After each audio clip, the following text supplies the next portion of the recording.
Hey, welcome to the Upland Nation podcast. Hope you are well and enjoying this holiday season. I sure am. In fact, this might be the highlight of my season right here tonight on the Upland Nation podcast, because we're talking about goodies. The stuff we want, the stuff our dogs want, and why. Yeah, I'll be checking the list twice, figuring out whether you've been naughty or nice, and your dog is doing that every day, so get ready for some ideas. We'll have some great ones from some of the folks coming up on the show, including all of your Facebook posts on the subject. We'll have a public access tip, some hunting strategy and dog handling advice, and all sorts of other great stuff right here on the Upland Nation podcast. Coming up in just a moment. Hang on while we pay the bills.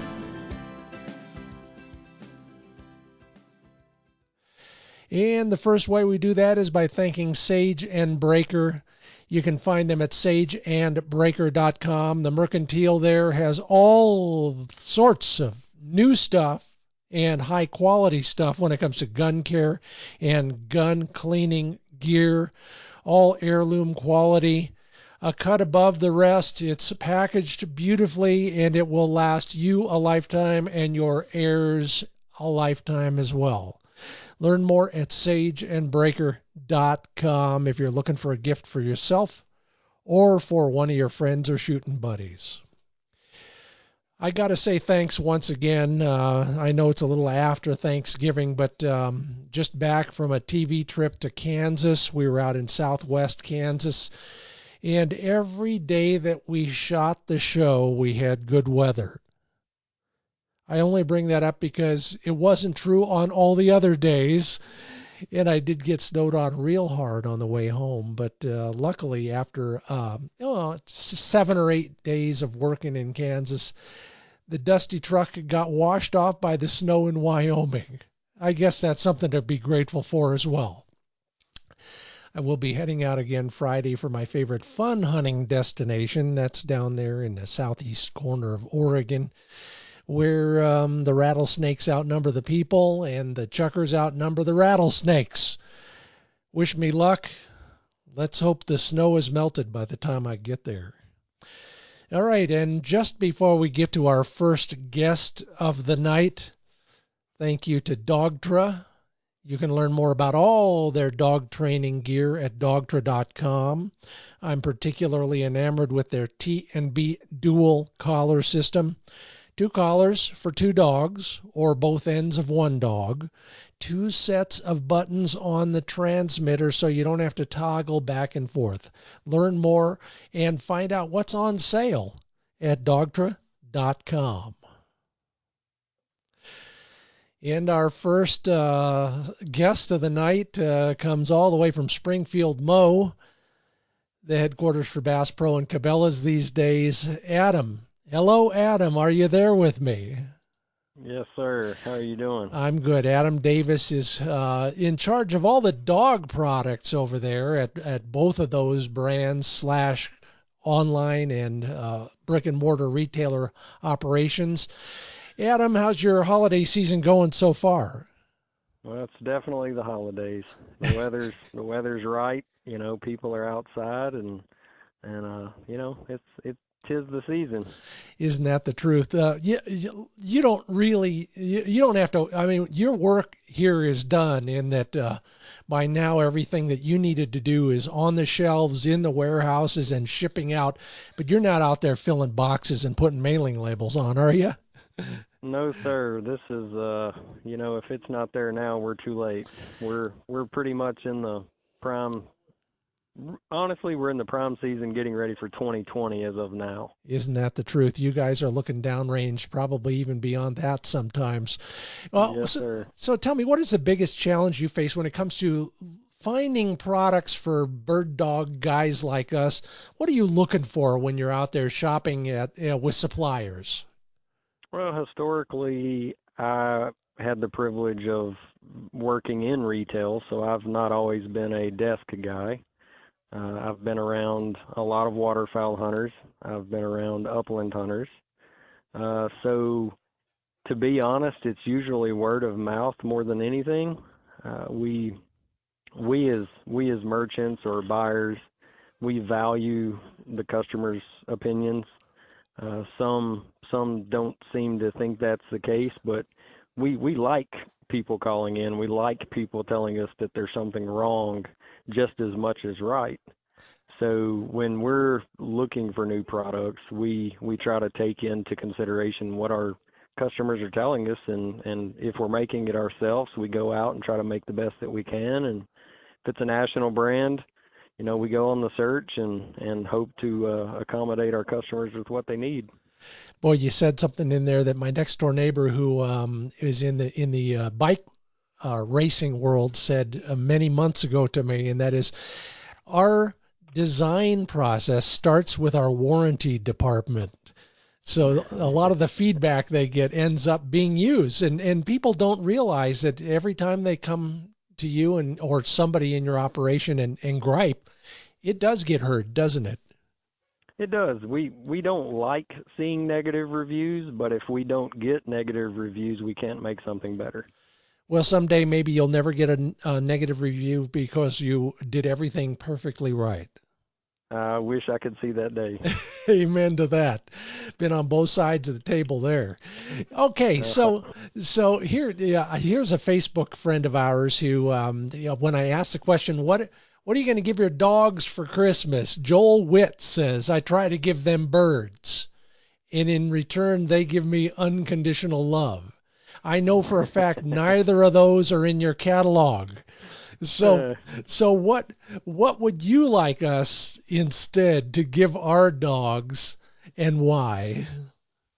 we've worked on a product to continue making it better. So it's a Cabela's dog bed, but it is it resembles a lot of a almost a camp chair. It folds up. It is a trampoline style material. It's what we call an elevated pet bed.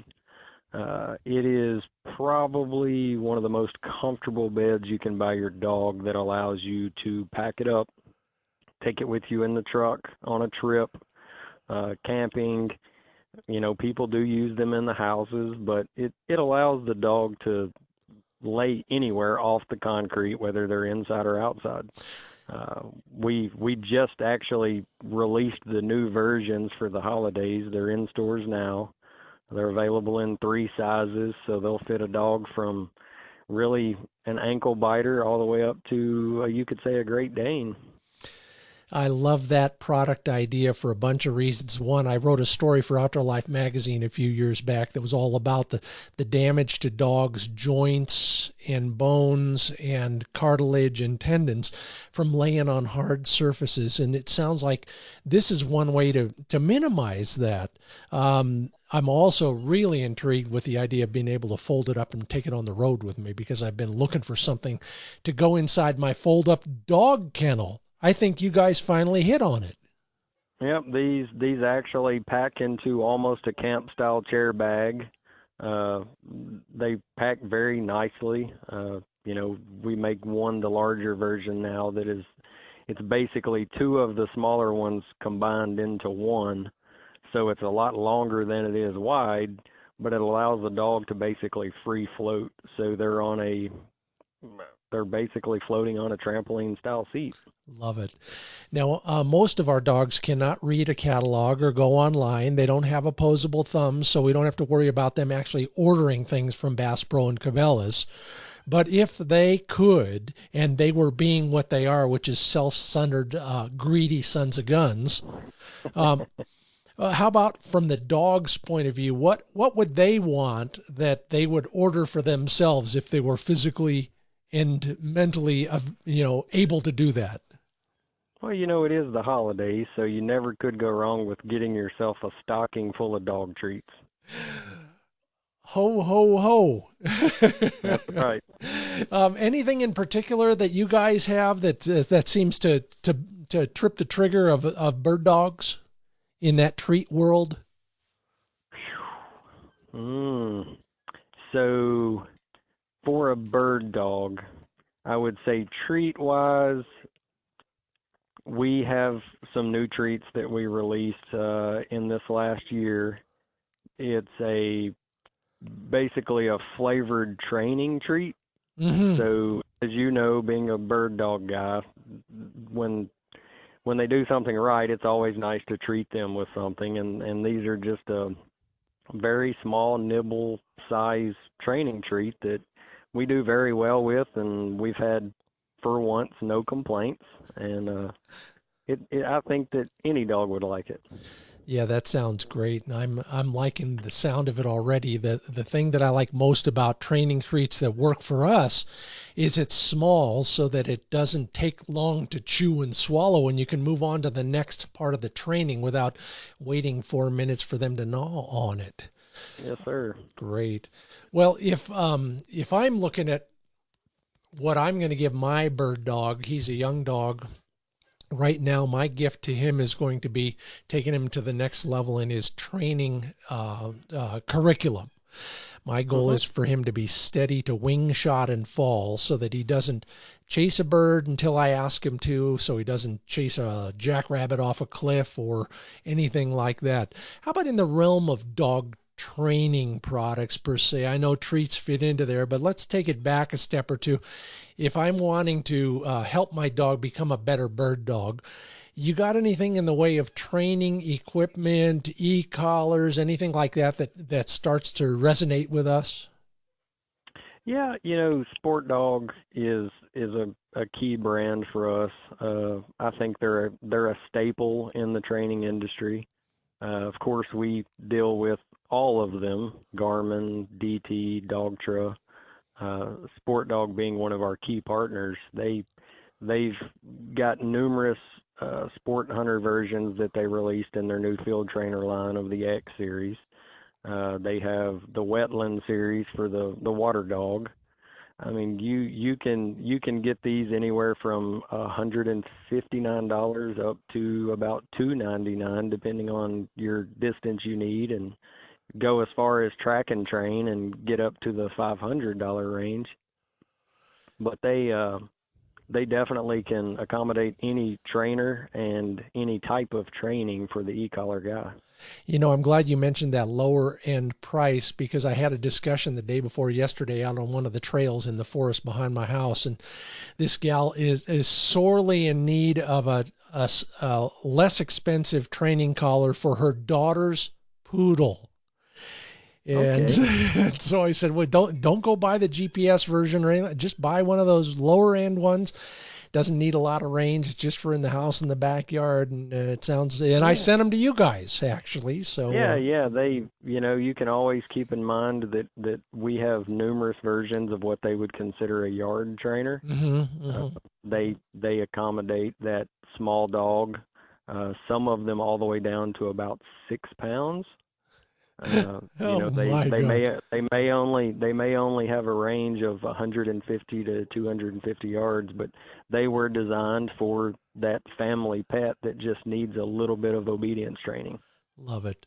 Matt Templeton on Facebook says, my dog's giving me a run for my money. Yeah, amen to that, Matt. So Matt is trying to keep up, he says. Okay, then, Adam, how about for that quintessential stocking stuffer? And I use stuffer because the plush toy world is full of all sorts of interesting dog related versions. Anything out there that's flying off the shelves at Bass Pro and Cabela's these days? With dog toys, they they are available in every size, every color, every shape, and every size. I would say that what I would do is go in, and our stores are pet friendly. Let the dogs pick their toy, and you can get them from a big $6.99 price point to about $14.99 on our shelves. Uh, yeah, that's what I would recommend. Well, I love the idea, and I'm glad you brought that up because I appear every year at the Pheasant Classic in Mitchell, South Dakota at the Cabela store, Yeah. and a lot of people are reluctant to bring their dog in. They see my dog up on the table and he greets everybody, but they wonder if they can bring theirs in. And this year I noticed most people have gotten the message. A well-mannered dog is certainly welcome at your stores. They And are very welcome. let him make the choice and then let him stand in line while you go get a coffee or something. That's right. Finally, Adam, and by the way, you're listening to the Upland Nation podcast. My name is Scott Linden. On the other end of the line is Adam Davis with Bass Pro Shops and Cabela's. He's their guy in the dog product world and seen it all, probably done it all. If you were going to suggest a way for us to look at dog training products in general, and I'm being vague on purpose because I don't want you to limit yourself, but what are the things that make a good product? Is it longevity in the marketplace? Is it how can we tell the quality? I know it's a loaded question, but are there any kind of rules that you follow when you're evaluating these before you put them in the catalog and on the shelves? Dog training has probably not changed much over the years. Techniques, maybe, styles of training. You'll always have the guy that prefers a dog without an e-collar, and then, of course, the guy with. What we try to do is, once again, back to kind of what we discussed earlier, is we listen to our customers, and we want to know what works for them, because if they're not walking into our stores, we can't do what we're here to do. We can't sell our products. We can't sell our vendors' products. But we do deep dives every year in all the categories that myself and my assistant work through. We look at sell-through, of course. We look at trends. As of right now, family pet, which a lot of wing shooter dogs are wing shooter dogs while they're in the field. But as soon as they get to the house, what are they? They're a loving family pet that the kids have on the couch and hug and kiss and hold on to. So we look at everything to see what we need to do to be better next year. And our goal every year is to continue growing our category in dog training or family pet in general. Well, that's a good way to leave it, I bet. Adam Davis is with Bass Pro and Cabela's. You're listening to the Upland Nation podcast. Way more to come. In fact, here's another one from our Facebook page. Miles Burdett says he gives his dog company and quality time and vice versa. They will probably get an extra bone. I think he's alluding to the dogs, not to himself. Adam, you deserve some extra milk bones yourself for being on the podcast with us. Thanks so much and have a great holiday season. Yes, sir. I appreciate it. You have a good day. And don't go away. There's more comments from our Facebook page from David and Andy and Philip and Ben, as well as another great guest that you will enjoy hearing probably for the first time, but you know this guy, I can almost guarantee it. In the meanwhile, pay attention to espamerica.com. I know it's about that time of year. Make one of your New Year's resolutions to keep your hearing intact. I did that a couple years back, and I've never regretted it. I said I never regretted it. And if you didn't hear the rest of that, it's probably because you're losing your hearing as well. Find out about all the choices and all the prices at espamerica.com. And don't forget, once they're custom fitted, once you've made your choice and they've been delivered, you have 30 days with a money-back guarantee. That's thanks to espamerica.com. Take a look. Okay, here's where I get to stand on my soapbox and talk a little bit about the things I learn in the field and in the training yard about my dog and my behavior. No, I don't wear an electric collar, but he does. And then share it with you in hopes that it might, kind of jumpstart your own training process. For a while here, I'd forgotten that years ago in my book, I'd reminded myself back then and put it in the foreword that the only reason dogs will work with us is because they get a reward. And the reward at the end of an excellent job is a bird in their mouth. Now, if you're not using that strategically, I tell you, you're missing out. I've been making a real priority of providing birds as the reward for work well done almost daily in the last 6 or 7 months. Our training group on Thursday nights is doing it. Doesn't matter what the performance we're asking for, even if all the dog gets to do when he's done is get a good snuffle and maybe hold that dead bird in his mouth for a moment. They are bird dogs after all. It really becomes relevant when you are training to hold a point or do a retrieve, which is the ultimate reward from holding a point.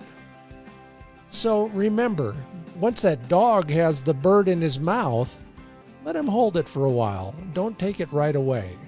Let him enjoy it. The smell, the taste, the feel of the feathers in his mouth. That's our Handle It segment. Now don't go away, because we have more guests and more Facebook posts coming right up. Okay, our next guest on the show is somebody who you know by reputation. If you don't know by name, meet Steve Snell. He is the owner and operator of GunDogSupply.com. Steve, you're on the road. Where are you headed? Headed to West Texas, going out to do a little quail hunt. And, I'm glad you brought it up in that way because, a lot of people think a lot of us in this world don't actually hunt for fun. But you're out there, maybe your CPA makes you call it field research or something, but you're out there with how many dogs, and what are you trying to accomplish while you're there?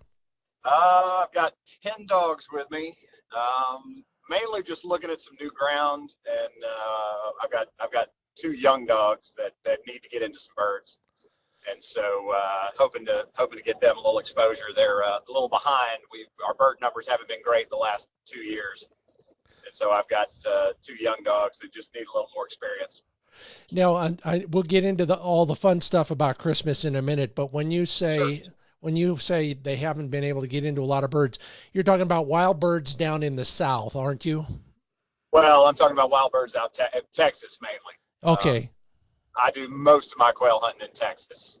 We don't have that many wild birds left in the Southeast anymore. And so I've been hunting in Texas the last 25 years. So you probably know your way around a little bit. A little bit. It's a deep part of the world. Oh, yeah. Can't wait to be there. Next fall, it's on my list. When we talk about dogs and Steve Snell, what breed are you running these days? I mainly have English pointers. I've had a little bit of everything. My dad was a Brittany guy. I grew up with Brittany's. Didn't get my first pointer until I was about 30. And then I've had German short hairs. I've got a setter right now, but mainly English pointers. You run a lot of dogs for a lot of time. If you had to boil it down to 25 words or less, if you're going to give anybody advice about bird dog training, what would you tell them? Ooh, goodness gracious. Be really patient. It takes time. And I think most of the mistakes and the frustration come from not giving dogs enough time to learn the process. Excellent. Well, one of the things we can do right now, right here, is talk about that sort of thing when it comes to rewarding dogs. Ho, ho, ho. If you didn't know it by now, you're in big trouble. You're probably living under a rock, but it's the Christmas season. And while we are generally giving gifts to each other, each other's, once in a while our dogs do a good job and they deserve a gift as well. And then if they could, they would probably give us a gift too once in a while. Steve, you have massive SKUs, stock keeping units. I think you still call them those. We do. If you were to pick out a SKU that a dog would probably give a human, what do you think they would do? Oh, goodness. A dog that would give a human. I'm going to go with a check cord. Yeah. Yeah. And why I is think that? I think most dogs would appreciate being able to have a little more control over what their humans do. Oh, I And get it. good check cord's a way to do that. Well, it sure beats an electric collar, doesn't it? Well, it depends on how you're using it. Well, they don't have thumbs, so it would be a little bit more Sure, difficult. that's a All good right. point. Okay, so we would reverse it. You would put the Sure. collar on the human, clip the check cord to the human, and the dogs would take over for a while. Is that what you're selling? Yeah, Yeah. I don't know. We'll see. I don't know if that's going to work out. Now you probably sell more than one variety, and I do a lot of helping out at our NAVTA club Sure. and gunning at tests and things like that. I've seen a variety of types of check cords. Is there Sure. any material in particular you like?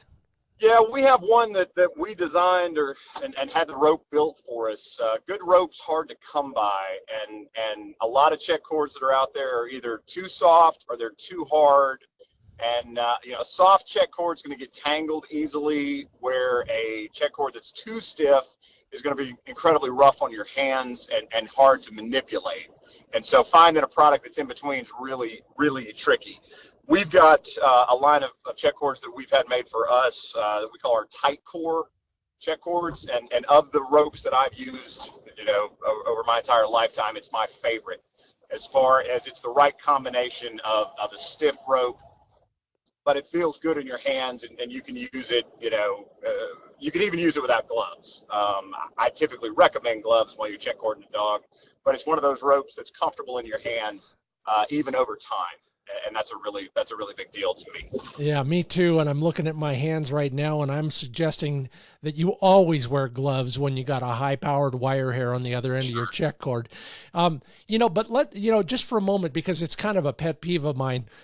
Sure. There's a stiffness to that rope that must be there, and you can probably explain better than me why that rope needs to be relatively stiff. Well, I like one mainly because it's easier to manipulate. And by that, I mean, when you're working with a check cord and you've got a dog that's moving, typically I'm not going to be on the end of that rope. I'm going to be somewhere in the middle. And so I want to be able to either flip that rope over the dog if he gets across it, or I want to be able to pull it, and I want it to stay relatively straight even when it's loose. And so for that, you've got to have a certain amount of stiffness. But there's a line in there where it can be too stiff. And so, it's just finding that right combination, because what you don't want is when you're working a dog on a check cord, you don't want to have to be thinking about the rope. You want the rope to flow with you. And for that to happen, it has to have a certain amount of stiffness to it. And like I said, most ropes, in my opinion, are too soft. And you'll see people having them bunched up, and they're trying to just, manage their rope. And I want a rope that I really don't have to think about, that it flows with me as I'm working the dog. It's one of those things. It's kind of hard to describe, but when you see it in action, it makes a lot of sense. Yeah, and I would only add to that. You're absolutely right on that regard. I would only add that if it's too soft, to get wrapped around everything that the dog goes around, and pretty soon your dog is on about a 2-foot leash, and he's staked out whether you want him to be or not. So there's a fine line in there, and it's a tricky combination to set up. It took us a long time to find the right combination. I love it.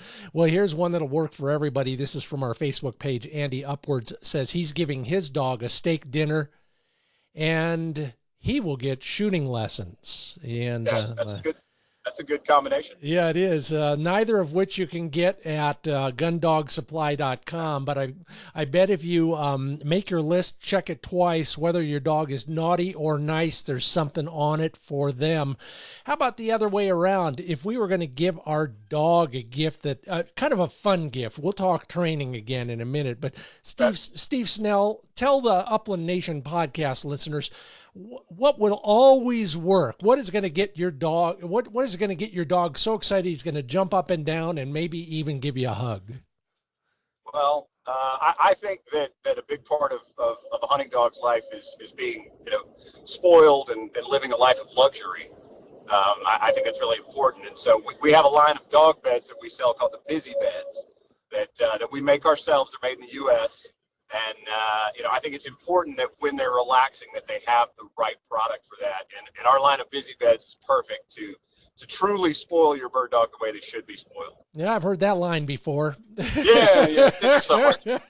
He's a good friend. And by the way, Yeah. Merry Christmas, Des. David DeSmither says he's going to get his dog birds. Of course, that's what they're called, bird dogs, and I agree. You know, another good friend of both of ours, George Hickox, probably said it first. No birds, no bird dog. Now, I can't buy birds from you, but I can buy pieces of birds, and I can buy all sorts of things to control my birds. And by the way, thank you for some of that great stuff. Yes. Is there anything in that whole bird management world, if we're keeping training pigeons or maybe even have a Johnny house for bobwhites or something, what about in that area? And I'm being selfish here because I'm always looking for stuff to keep my birds healthy and ensure they get back at the end of a session. Some suggestions for you? Biggest thing to me is a good water solution. That's probably the spot where folks mess up the most on pin birds is keeping a nice clean water solution. And so we've got several kinds of waters that'll help with that.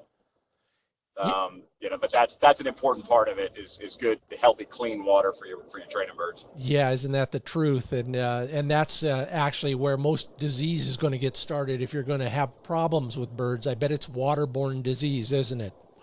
It can happen, definitely. Yeah.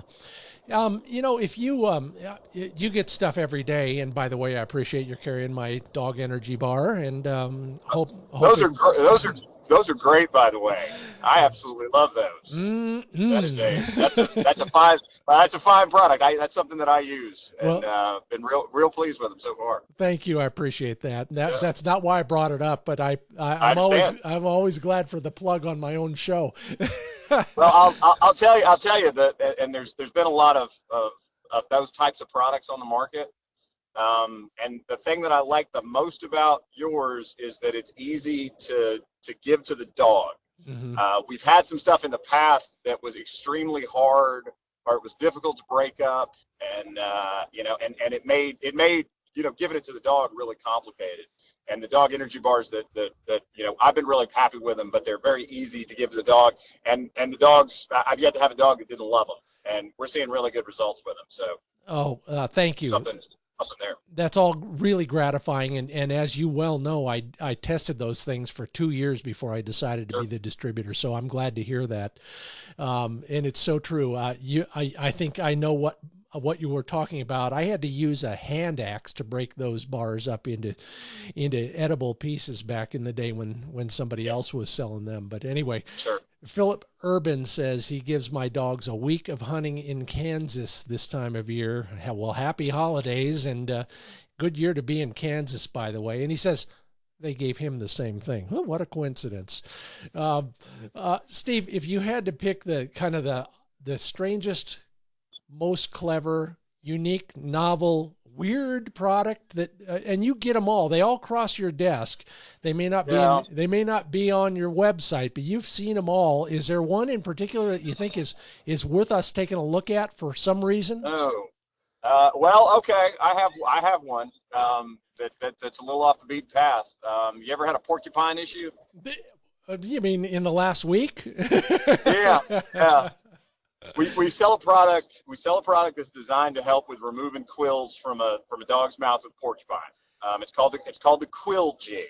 Yeah. And it's one of those things that when I was first sent a sample of it, my biggest hope was that I wasn't going to have to test it, but somebody else would. And the first time I took it out, we ended up a buddy of mine's dog just grabbed a hold of one, and we got to test it on her.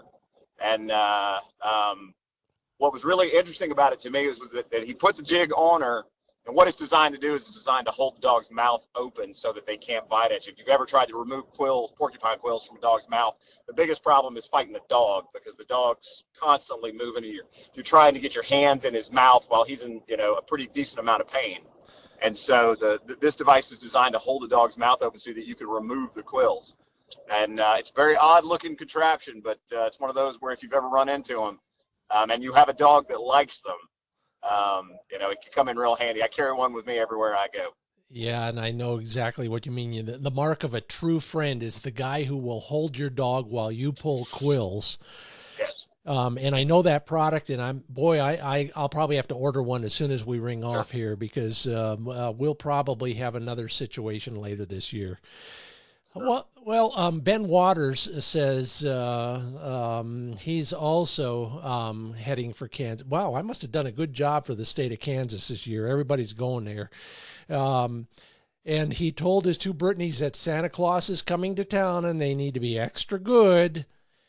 I think they understand, says Ben, as they both pointed chickens on the way back from our training run yesterday. So they're getting psyched, if nothing else.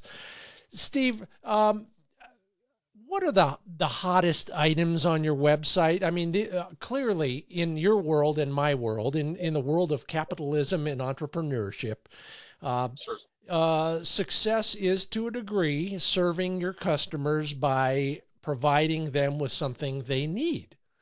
What do your customers need? Well, if you're talking about an item that I think everybody Yeah. should definitely have, Mm-hmm. I think if somebody's looking to buy a training gift for somebody, that a blank pistol is one of the best things that you can get for somebody. Gunfire introduction to me is a gigantic thing, and using blank pistols for that is probably the most important part. There's a bunch of really low-end blank pistols out there. We sell a couple of high-end pistols, and that's pretty much it. But the pistol line that I use and I recommend is the Alpha pistols.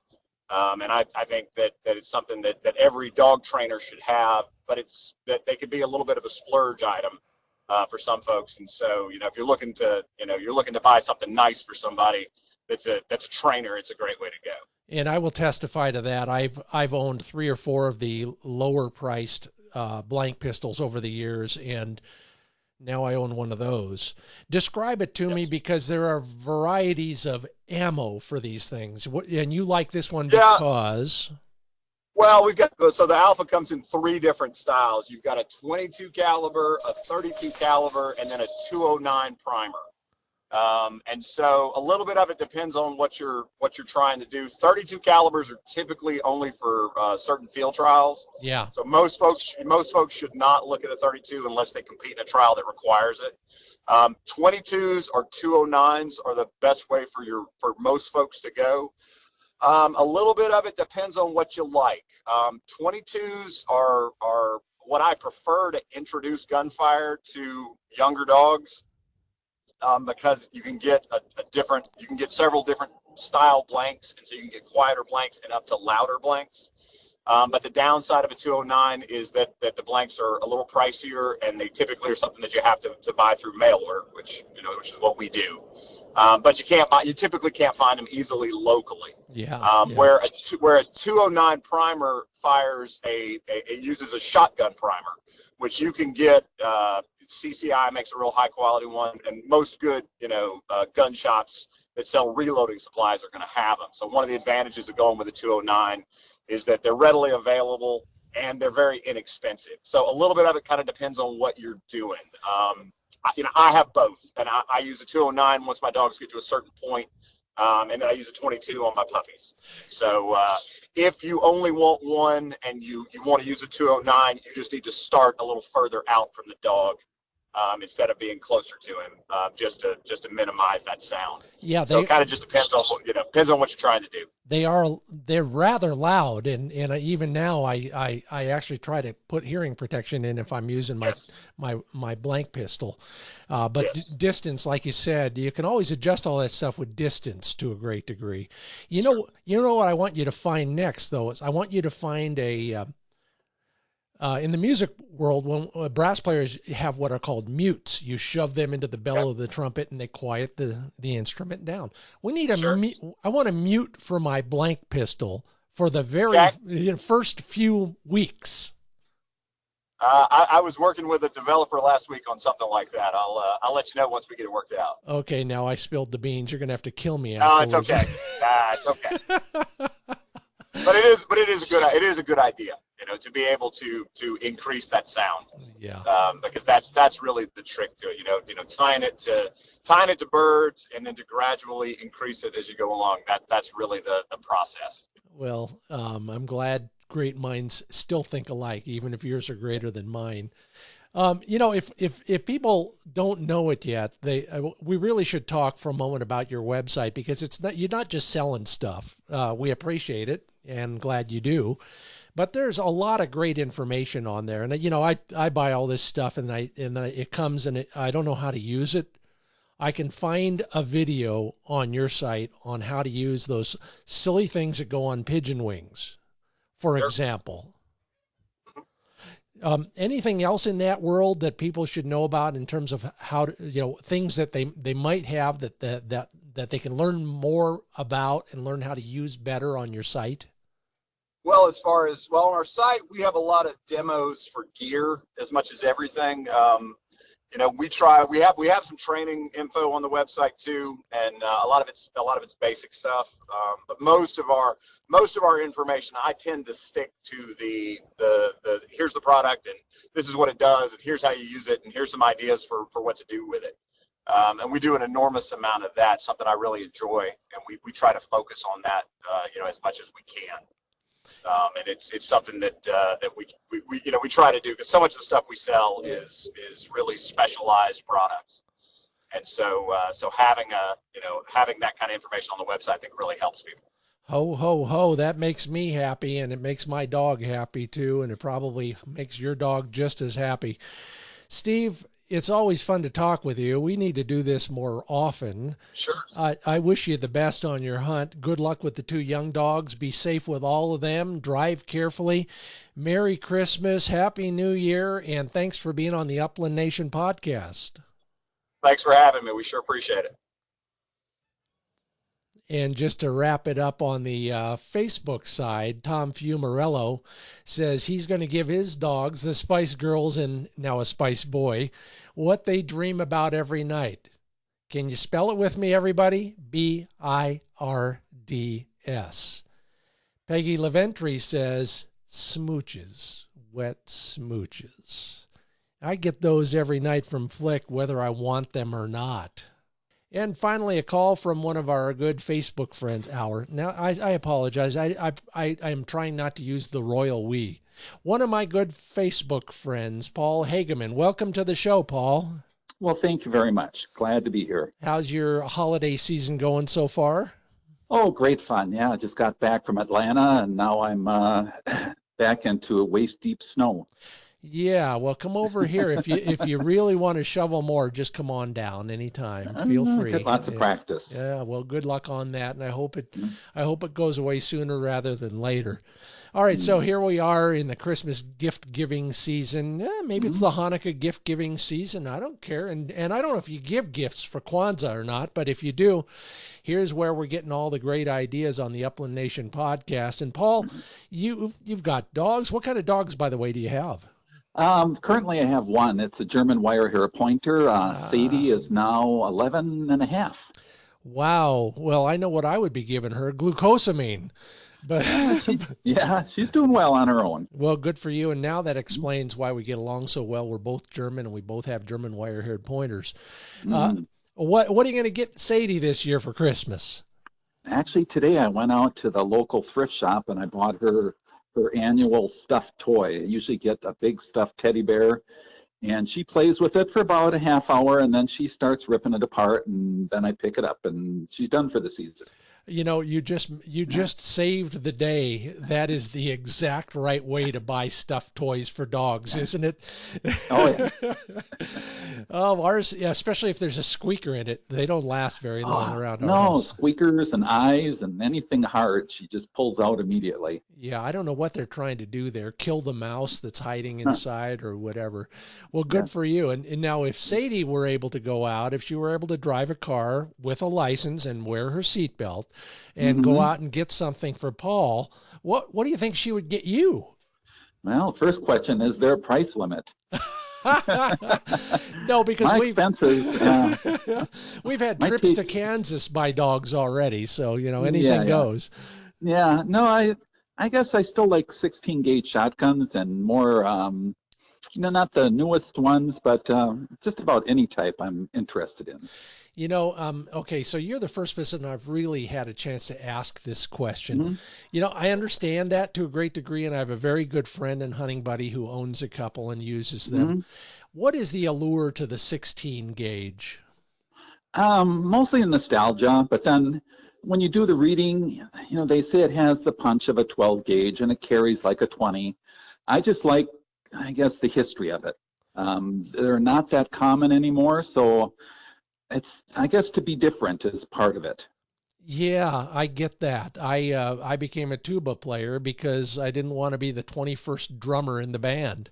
Yeah. So I know exactly what you mean. Are you shooting one these days? What are you shooting these days? Yeah, I've settled on Remington 1100, Mm-hmm. and it's plain barrel, improved choke. So it's good for a pointing dog. You get up close and you don't miss too often.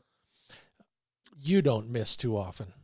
Yeah, not perfect, but yeah, we're the best hunting pair of our group, so I've had pretty good success. I love it. Well, good for you. And yeah, do you have any trouble finding ammo for that thing? Not at all. In fact, I reload for my practice rounds, and then I buy the better stuff for the field. Nice. Well, I hope you find lots of shells, and I hope Sadie gets a great enjoyment out of her stuffed toy.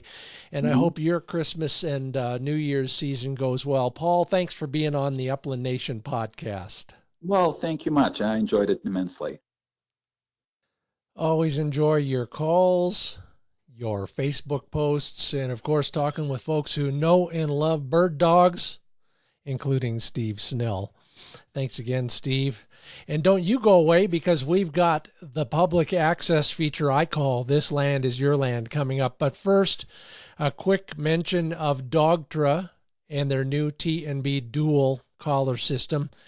You will get 10% off plus free shipping on anything over $200. Just use the code SLUN10 at checkout. I talk about choices a lot when it comes to this product in particular, and I'm using virtually all of them. You can choose between a tone, the little softer beep beep, or the beeper, which is quite loud, so you can locate your dog in the field. There is stimulation, of course, and there is vibration, and you can toggle back and forth between the two dogs without a toggle switch. 2 sets of buttons, and boy, oh boy, that's what I love most about it. Your dog will probably most love the fact that the beeper horn, if you will, the where the sound comes out, is integrated into the rest of the stimulating part of the collar, and it all hangs down and points away from the dog's ears. Talked earlier about retaining your hearing. Well, here's a way to maintain your dog's hearing as well. Flick endorses the Dogtra T&B Dual, and I bet your dog will too. Don't forget 10% off with the code SLUN10. It's all at dogtra.com. Well, I love to hunt public ground of all sorts, and one of my goals in life is to hunt a whole season of nothing but. So far, it's working. Well, not on the TV show. I got to go to those places as well. But for fun, all of my hunting this year has been for wild birds on public ground. If you're headed for California and you're willing to put up with all the bureaucracy that they are now creating over there when it comes to guys and guns, there is some hunting there. Quail of 2 sorts are on my list, and I haven't been to these places for a while, but I know for a fact there are mountain quail in the Coast Range, generally near Ventura in the Los Padres National Forest. If you're in the southern half of the state, that's down generally north and west of Los Angeles, if you want to call it that. In the north, the Lassen and Modoc National Forests have mountain quail as well. And I spent a lot of time in those 2 counties. I mean, they are counties too, actually, but they're national forests. There's a lot of valley quail out there as well. So if you're looking for quail and you're somewhere in the Golden State, well, target California quail. Good luck, be safe, and I'll see you out there. One quick reminder, espamerica.com, waterproof, custom fitted. You can't go wrong if you're trying to protect your hearing, whether it's on the range or in the field. Go to espamerica.com. And thank you for being a part of the Upland Nation podcast. Enjoy your Facebook comments, enjoy your calls. Keep an eye out if you'd like to be on the podcast. I'm making that known quite often on the Facebook pages, both Upland Nation and Wing Shooting USA pages. That's where we can carry on this discussion 24/7, 365. If you like the podcast, please rate us and give us a review at whatever service you use, Stitcher, Spotify, Podbean, Apple Podcasts, Google Podcasts. Tell your friends, tell all the people you don't know yet who are looking there for a recommendation. If you don't like it, tell me. Let's talk at scottlindonoutdoors@gmail.com. You got any suggestions for topics? You got a gripe? You got an idea? It's all at scottlindonoutdoors@gmail.com. I'm getting ready for my Southeast Oregon public lands trip. I hope you're getting ready for a trip as well. Wherever you're going, good luck. Be safe. Be good to your dog, because without him, you'd just be walking around in the woods with a gun on your shoulder.